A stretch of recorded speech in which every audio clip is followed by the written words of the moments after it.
Hello and welcome back to the Smart Start Recreational Therapy Insights YouTube series. We are on episode 30. Woohoo! Yeah, guys, we have made it this far on our way to our goal of 52 episodes in a year. So today we're going to be talking about program development and implementation. So a lot of rec therapists, we are the only rec therapists at whatever facility we work at.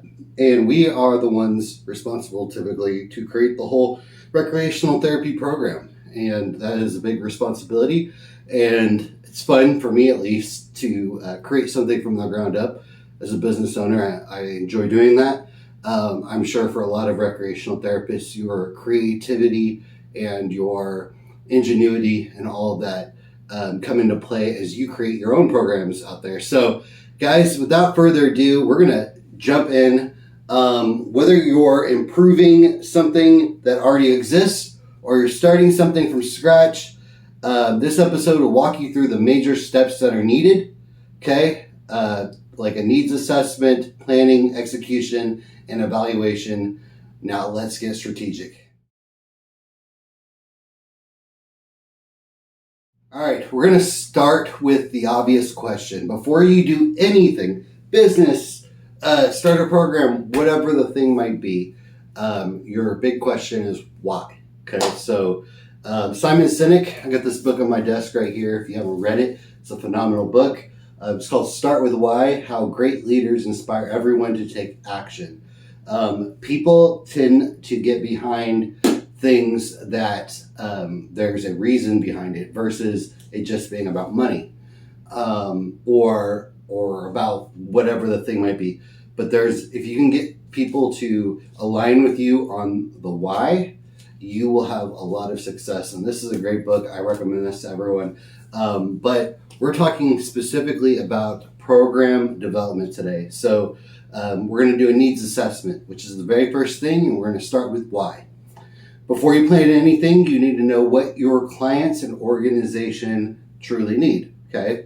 This can include reviewing client demographics and referral trends, conducting surveys or interviews with people, observing participation rates and current offerings, reviewing agency goals or accreditation requirements, whatever your way of figuring out what works. I like to do beta testing too.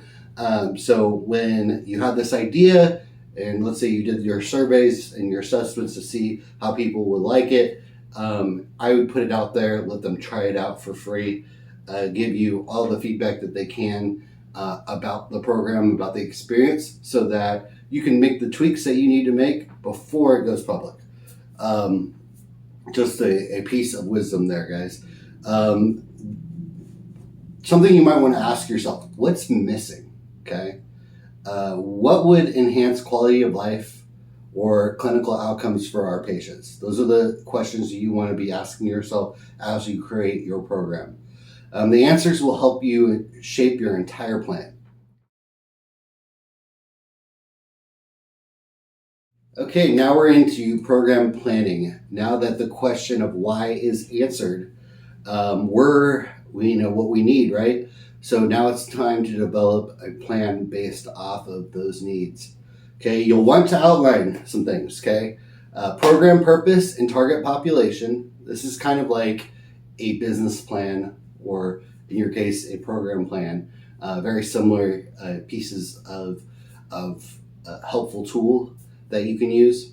Okay, so you want to also include specific goals and objectives that you have for your program. The format, will it be individually focused? Will it be group focused? Will it be a hybrid?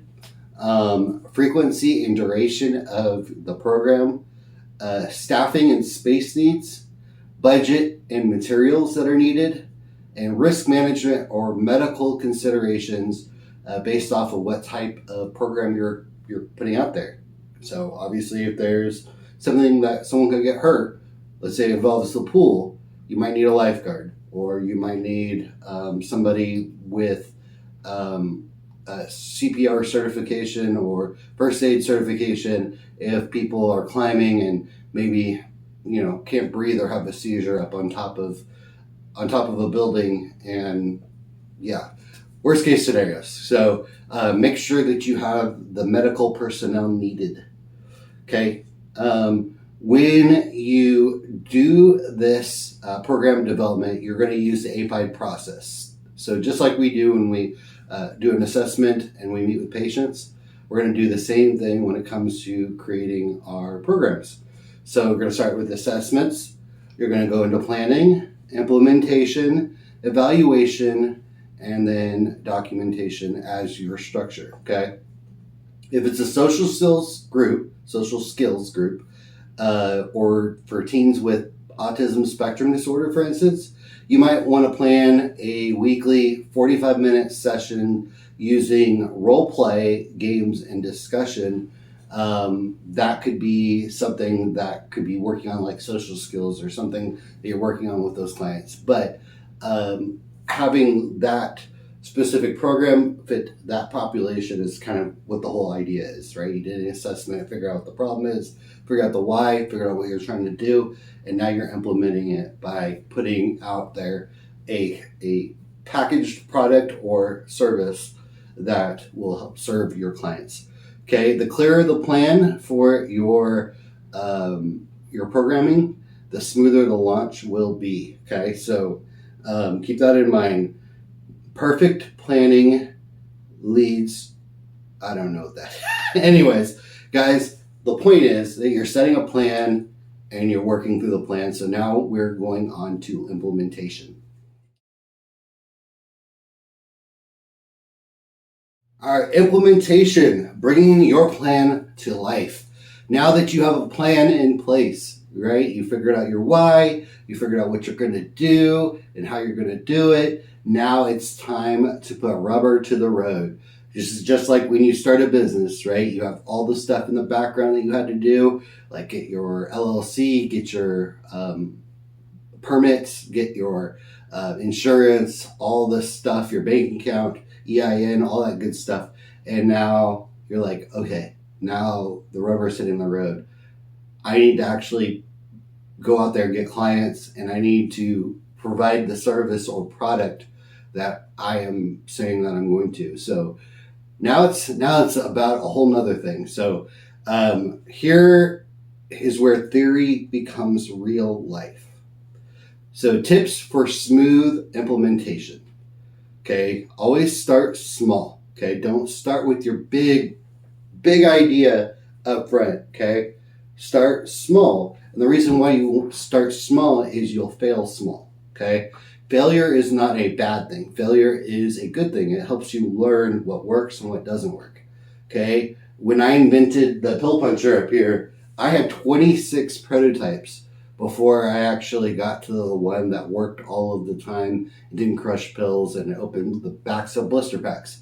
Okay, Thomas Edison found 99 ways not to make a light bulb. All of these things are part of the process. Okay, so as you build your program, start small. Okay, go for the low-hanging fruit. Okay, pilot it before you go full scale, just so you can work out the kinks.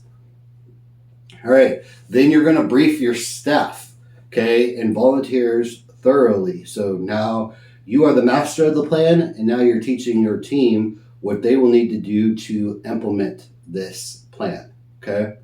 We're going to use checklists, things that would be really helpful for maybe giving them out to each of the staff members and volunteers so they know what to do and when to do it, okay? And also to make sure you have the right materials and everything is prepped beforehand that needs to be prepped. These checklists will be really helpful, okay? And then be flexible, okay? So sometimes things don't go as planned, and you have to be able to adapt and change as you go, okay? So, but that's okay. You know, that's life, okay? As things, we set a plan for ourselves a lot of times, and things come up, things that are not Murphy's Law, right? What can go wrong will go wrong. Okay, and these are the things that we need to adapt and overcome as they come, right? And as recreational therapists, I think that's a skill that we do really well at, is adapting and overcoming, okay? And then gather real-time feedback from the participants to guide adjustments that are needed for your sessions. So you're getting this evaluation from your people, and they're going to go tell you what worked and what didn't work. And at the end, then you can change it for the next group and constantly improve what you're doing as your program until you feel you got this ironclad, amazing product or service that you're doing, okay? Such is life. Anyways, remember, even the best plans, the ones that you planned out to a T, can have things go wrong with them. And that's why you shouldn't strive for perfection when you implement, okay? When you put something out there for the first time, allow for it not to be perfect. Your minimally viable product, MVP, okay? Allow for the audience and the participants to tell you what they liked and what they didn't like so that you can make those changes instead of trying to focus on all of them up front when chances are you're not going to get everything, okay? And you're stressing yourself out, and it might even stop you from actually doing the program or pulling the lever. You need to just go out there and do it, okay? Fail small, fail fast, change, adapt, overcome, do it again, improve, and as you go, you will succeed, okay? That is the magic sauce for all of your programs, okay? Keep that in mind. All right, now we're going to talk about evaluating your program. So after you've implemented it and people have tried it, you're going to be implementing continuous improvements to your program until it is perfect, or at least close to perfect as possible, because nothing is truly perfect, right? So evaluation is not an afterthought. It's not the thing that you do, oh yeah, I better evaluate this thing. You're going into your implementation already thinking about your evaluation. So you're thinking about, okay, I can observe these things that are happening. These are things that I'm going to need to put on my to-do list for the future, and that'll be helpful. You also have feedback from the clients that you'll be able to use as well. Okay, it's how you prove your program's worth and make it better. You're going to gather data using things like pre and post surveys.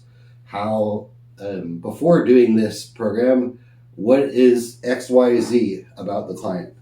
After doing this program, did these things improve? If not, what do we need to change? Those types of things, okay? You'll also take attendance and participation tracking. You'll make behavioral observations, so things that you notice about your clients. If there's a trend of behaviors that develop, right, that's when you can start seeing, like, maybe it's the program itself that is leading to these examples. Maybe it's the population. Maybe you have a tough population. But making sure that you are observing these behaviors will help you track that data, okay? Goal attainment scaling. So once person X reaches this goal that we have for them, what is the next goal? What is the next thing the program can do? Can you create a more difficult version of your already existing program that challenges them more? Maybe it is incorporating new skills or new things that you're trying to improve within the process, but you're kind of setting levels to your program so that the people that do really well with it have something to still go for, and the people that are still struggling at that certain level can stay there as well. Does that make sense? Cool. All right, and then get feedback from participants and stakeholders, okay? And then ask, these questions. Did we meet our goals today? Did we meet our goals? What worked well? Okay, what actually worked well? And what could be improved for next time? Okay, we're not perfect, okay? We do make mistakes, and our clients make mistakes, and there are so many learning opportunities out there. If we did everything perfect from the very get-go on anything that we did in life, that robs us from the joy of meeting a goal or reaching for something harder or getting better at something. Okay, which is part of life, right? It's part of why life is great, is that you can actually keep striving for something better or more. Okay, you don't want to be always at the top and always doing well at everything that you do. You will learn to appreciate life more when there's a little bit of a struggle and that you actually had to work for things. Okay. And same with our clients, bringing it back here. Okay. So, and then you want to figure out on your programming what makes your program sustainable, fundable, if it needs funding, and replicable. So, like, can it be repeated other places by other rec therapists? Because this could be a research project you're doing to get published in a scholarly journal for recreational therapy, and then that data can be used to help other rec therapists replicate what you did. Okay, so that's something to be thinking about when you're creating these programs. Are these things awesome? Are they going to be proving our worth as recreational therapists? And are we getting the results that we're after? All right, now we're going to talk about some real world challenges and some pro tips for you to use. Okay, so common challenges you might face while doing your programming or creating your programming is lack of funding. So that's a one right off the bat, right? Maybe the facility or the business or whatever else doesn't have the funding to make your program a reality. Okay, now here's some ways that you can overcome that. Okay, one would be find ways to increase funding. That would cover your program. Two, find ways that you could bill for your program that would make the facility money. Okay, because the facility needs to not take a net loss of the program that you're creating. It has to be something that helps the facility or the business. Not just the clients, but also the business, because the business is the one who hired you. And if the business can't afford you, then unfortunately, the business might have to let you go. So that's how life works, guys. So you have to think about that. Is it improving the bottom line for the business? And you might also include volunteers. So volunteers are what it takes so that the program is affordable and these people can come in and help, right? Maybe there's something in it for them. Maybe the joy of helping others. Maybe it's whatever it might be for them. You might apply for small grants from outside organizations that help start these programs. It really depends on what you're doing. And then you might even repurpose materials. So materials that were meant for something else that might just be forgotten or thrown away, you might be able to implement into your programming if you get creative. So that's something to think about. Another problem you might face is limited space or time. Okay, so space and time, like a lot of things in life, right? Shorter sessions might be how to fix that, right? It might be that you don't have a full hour. You've got 30 minutes, but can you pull off a great program in 30 minutes? Maybe it's an accelerated version. I know that when I go to the gym and I work out, there's a section at the gym that is for a 30-minute workout, right? I typically go to the gym for about an hour, 4 days a week. Okay, so that's like my routine. But there's these sections that have workout equipment in a row, going from one thing to the next, and it's supposed to get you a full workout within 30 minutes if you follow the little, it looks like a stoplight. It goes red, green, red, green. When it turns red, that means you stopped it, then you're on, move to the next. Then it's green again, that type of thing. That's their way of maximizing their time. Okay, you might also face another problem, which would be low participation. So sometimes you don't get the numbers that you were after. Okay, and in that case, you might want to reassess things a little bit. Reassess your marketing. Maybe it's they didn't know about it, so they didn't come. It could be that the target group wasn't the right target group, the people you're trying to market to. It could be also the time of the year. Maybe you're marketing to people that are in school, and if they're in school, that's what they're doing, right? It's really a lot of factors that you might have to pinpoint of why participation was low. Maybe you replicate it again and try it out a different way. You do A/B testing is what it's called, where you have this scenario A, you market a certain way, you do everything a certain way, and then market B, maybe it's a different time, maybe it's a different group, whatever that thing might be, and you get to kind of compare, see which one is actually the best bang for your buck or your company's buck. And that is part of business as well. So all these things that are for program creation are directly for business as well. So if you have thought about business and you're good at program creating, I think there might be something in the future for you in business. Okay.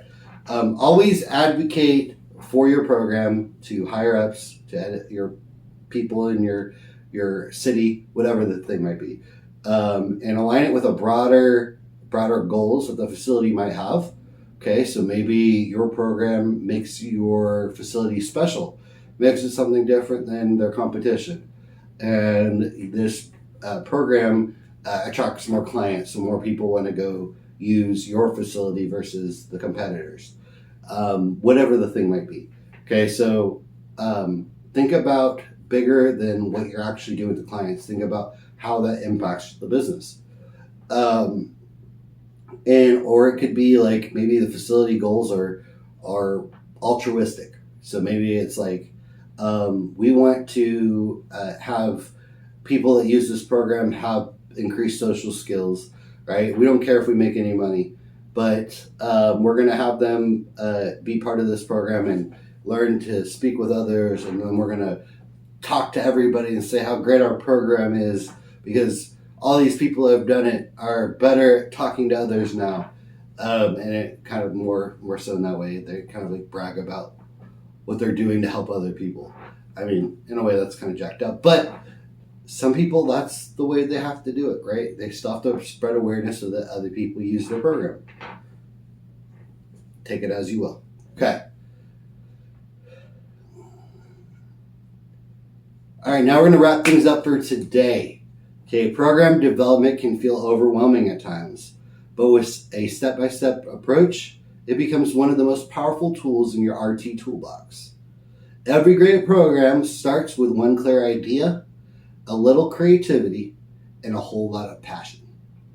Okay, next week, we're going to be diving into leadership and management and recreational therapy. So it'll be episode 31. Guys, thank you so much for watching these videos. And I am interested in the comment section. So if you are watching these, I always like to leave some sort of call to action for the people watching these. In the comment section of this video, first, let me know if you found this video helpful. Let me know if it is something that might help you structure an idea or a program that you have noodling around in your head. Maybe you have a program that you created and you want to tell people about it. Comment that below as well, guys. And always, please like and subscribe. Hit that like button on the video if you liked it. It was helpful. Good. That helps it bump up in the search engine results. And subscribe so that you get these videos in your inbox every single week, and you can kind of catch up with all things recreational therapy as we go through this 52-week series of the Smart Start. Guys, thank you so much for watching, and happy Monday. And as always, recreational therapists, I'm going to leave you with this. Stay classy.